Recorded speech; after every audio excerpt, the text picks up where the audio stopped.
نحمده ونصلي على رسوله الكريم اما بعد فاعوذ بالله من الشيطان الرجيم بسم الله الرحمن الرحيم رب اشرح لي صدري ويسر لي امري واحلل عقدة من لساني يفقهوا قولي۔ جمعہ بہترین دن۔ رسول اللہ صلی اللہ علیہ وسلم نے فرمایا، خیر یوم طلعت علیہ الشمس یوم الجمعۃ فیہ خلق آدم وفیہ ادخل الجنہ وفیہ اخرج منها ولا تقوم الساعۃ الا فی یوم الجمعہ۔ بہترین دن جس پر سورج طلوع ہو کر چمکے جمعہ کا دن ہے۔ اسی دن آدم علیہ السلام پیدا ہوئے، اسی دن جنت میں داخل کیے گئے، اسی دن جنت سے زمین پر اتارے گئے، اور قیامت بھی جمعے کے دن قائم ہوگی۔ جمعہ کی فرضیت، ارشاد باری تعالی ہے، یا ایھا الذین آمنوا اذا نودی للصلاۃ من یوم الجمعۃ فسعوا الی ذکر اللہ وذروا البیع ذلکم خیر لکم ان کنتم تعلمون۔ اے اہل ایمان، جب جمعہ کے دن نماز کے لیے اذان دی جائے تو اللہ کے ذکر اور نماز کی طرف دوڑو، اس وقت کاروبار چھوڑ دو، اگر تم سمجھو تو یہ تمہارے حق میں بہت بہتر ہے، یعنی اسی میں تمہارا فائدہ ہے۔ لیکن سمجھنے کی بات ہے نا، کچھ لوگ اس وقتی تجارت میں فائدہ سمجھتے ہیں جو حقیقت میں خسارہ ہے، یعنی اس وقت تجارت کرنا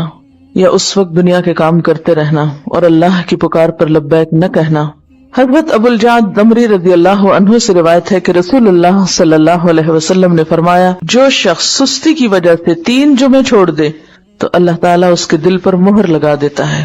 آپ صلی اللہ علیہ وسلم نے فرمایا، لوگ جمعہ چھوڑنے سے باز آ جائیں ورنہ اللہ تعالیٰ ان کے دلوں پر مہر لگا دے گا، پھر وہ غافل ہو جائیں گے۔ تو اس سے پتہ چلتا ہے کہ جب انسان ایک نافرمانی کرتا ہے اور اس کے بعد توبہ نہیں کرتا اور پھر دوبارہ وہی کام کرتا ہے اور پھر سے 12 وہی کام کرتا ہے تو پھر وہ اللہ کی رحمت سے دور ہونے لگتا ہے اور ایسا بے حس ہوتا ہے کہ نیکی کا شوق بھی اور گناہوں پر کسی قسم کی فکر اور پریشانی سب ختم ہو کر رہ جاتا ہے۔ حضرت ابن مسعود سے روایت ہے کہ رسول اللہ صلی اللہ علیہ وسلم نے ان لوگوں کے گھروں کو جو جمعہ سے پیچھے رہ جاتے ہیں جلا دینے کا قصد کیا، یعنی یہ ارادہ کیا کہ ان کے گھر ہی جلا دیے جائیں۔ جمعہ کا چھوڑنا بہت بڑا گناہ ہے، اس پر شدید وعید ہے، لہذا ہر مسلمان پر جمعہ پڑھنا فرض ہے، اس میں ہرگز سستی نہیں کرنی چاہیے۔ جب خطیب ممبر پر چڑھے اور اذان ہو جائے تو سارے کاروبار حرام ہو جاتے ہیں۔ جمعہ کے متفرق مسائل۔ نمبر 1، رسول اللہ صلی اللہ علیہ وسلم نے فرمایا، جس کا اللہ اور آخرت کے دن پر ایمان ہے اس پر جمعہ فرض ہے۔ مریض، مسافر، عورت، نابالغ لڑکا اور غلام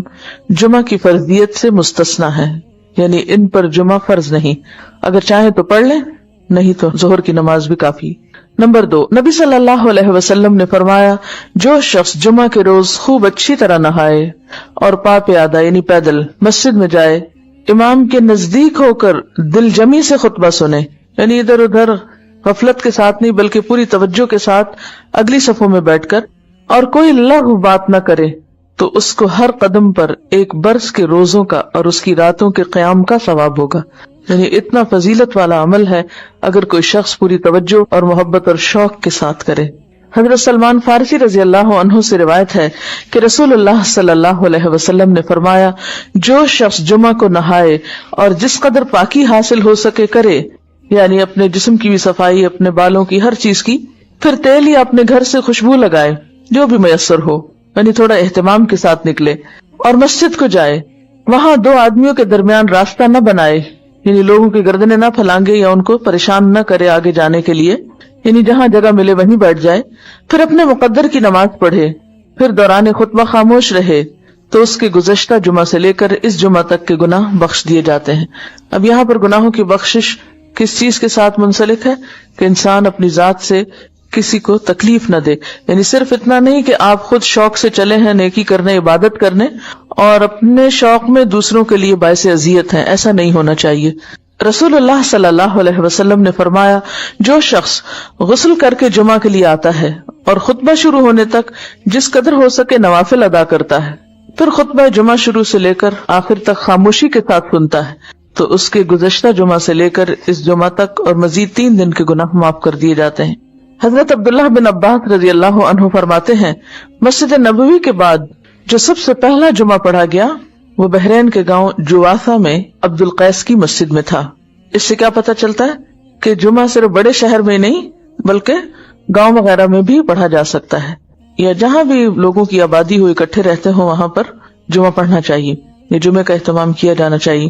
یہاں اس موقع پر میں یہ یاد دہانی آپ کو کرا دوں کہ جن خواتین کے لڑکے ہیں خاص طور پر، ان کو، اپنے شوہروں کو، اپنے مرد رشتہ داروں کو یہ احادیث ضرور پڑھوا دیں یا ان کو یاد دہانی کرا دیں، تاکہ وہ اگر جاتے بھی ہیں جمعہ پڑھنے تو شوق سے جایا کریں اور ان آداب کا خیال بھی رکھیں جو رکھنے چاہیے۔ اسد بن زرارہ نے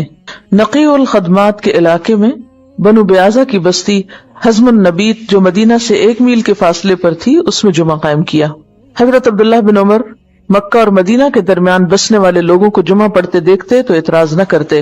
نمبر 4، حنین کے دن بارش ہو رہی تھی تو رسول اللہ صلی اللہ علیہ وسلم نے اپنے منادی کو حکم دیا، آج اپنی اپنی قیام گاہوں میں نماز پڑھنے کا اعلان کر دو، اور وہ جمعہ کا دن تھا۔ یعنی اگر بارش کا موسم ہو اور جانے میں تکلیف ہو تو ایسی صورت میں پھر ظہر کی نماز گھر پہ پڑھی جا سکتی ہے جب نکلنے میں حرج ہو۔ حضرت ابو ہریرہ سے روایت ہے کہ نبی صلی اللہ علیہ وسلم نے فرمایا،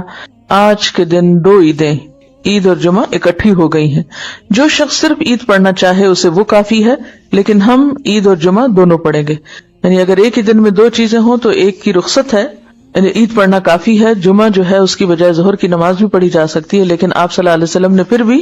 دونوں چیزوں کو پڑھنا پسند فرمایا، اگرچہ سہولت رکھی۔ عبداللہ بن زبیر رضی اللہ عنہ کے زمانے میں جمعہ کے دن عید ہوئی تو انہوں نے نماز عید پڑھائی، جمعہ نہ پڑھایا۔ اس واقعے کی خبر ابن عباس کو ملی تو انہوں نے فرمایا، ان کا یہ عمل سنت کے مطابق ہے۔ نمبر 6، رسول اللہ صلی اللہ علیہ وسلم نے فرمایا، اگر گنجائش ہو تو جمعہ کے لیے روزانہ استعمال ہونے والے کپڑوں کے علاوہ کپڑے بناؤ۔ یعنی اگر گنجائش ہو اور آسانی ہو اور سہولت ہو، اس سے یہ مطلب نہیں کہ ہر ہفتے نیا جوڑا سلوایا جائے، اس کا مطلب یہ ہے کہ جمعے کا جوڑا مخصوص بھی رکھا جا سکتا ہے، ٹھیک ہے، نہیں ایک دفعہ آپ نے سلوا لیا، اس کو ہر روز پہننے کی بجائے جمعے کے دن پہنا جائے، یعنی جمعے کا لباس مخصوص کیا جا سکتا ہے عام روزمرہ کے لباس سے۔ یعنی اہتمام کی بات ہے، اصل میں صرف نئے کپڑے سلوانے کی بات نہیں ہے۔ نبی صلی اللہ علیہ وسلم نے دوران خطبہ گوٹ مار کر بیٹھنے سے منع فرمایا، اور کتاب رکھ دی جائے گی، پس آپ مجرموں کو دیکھیں گے کہ اس سے ڈرنے والے ہوں گے جو اس میں ہوگا، اور کہیں گے ہائے ہماری بربادی، اس کتاب کو کیا ہے، نہ کوئی چھوٹی بات چھوڑتی ہے اور نہ بڑی، مگر اس نے ضبط کر رکھا ہے، اور انہوں نے جو کچھ کیا اسے موجود پائیں گے، اور آپ کا رب کسی پر ظلم نہیں کرتا۔ اس دنیا میں انسان مختلف قسم کے کام کرتا ہے، کچھ اپنی بنیادی ضروریات پوری کرتا ہے، کچھ زندگی کے مقاصد کو پورا کرتا ہے، کچھ چھوٹے کام ہوتے ہیں، کچھ بڑے کام ہوتے ہیں۔ روزمرہ زندگی میں انسان کھاتا پیتا ہے، گھر بناتا ہے، شادی کرتا ہے، مال کمانے کے مختلف طریقے اختیار کرتا ہے۔ اسی طرح دین کے معاملے میں جو چاہتا ہے اختیار کرتا ہے، جو چاہتا ہے چھوڑ دیتا ہے یا رد کر دیتا ہے۔ پھر اپنی سوچ کے معاملے میں اپنے خیالات کے بارے میں جو چاہتا ہے سوچتا ہے، جو چاہتا ہے بولتا ہے، اور یہ بھول جاتا ہے کہ جو کچھ وہ اس دنیا میں کر رہا ہے اس کا ریکارڈ بھی تیار ہو رہا ہے، وہ سب کچھ لکھا بھی جا رہا ہے۔ یاد رہے کہ جو کچھ انسان کو یہاں ملا ہے وہ امتحان کے لیے ہے، وقتی طور پر ہے، اور ان سب نعمتوں کا جو دنیا میں اسے ملی ہیں ان کا ایک دن حساب ہوگا، اس سے پوچھ گچھ ہوگی کہ ان کو کس کام میں استعمال کیا۔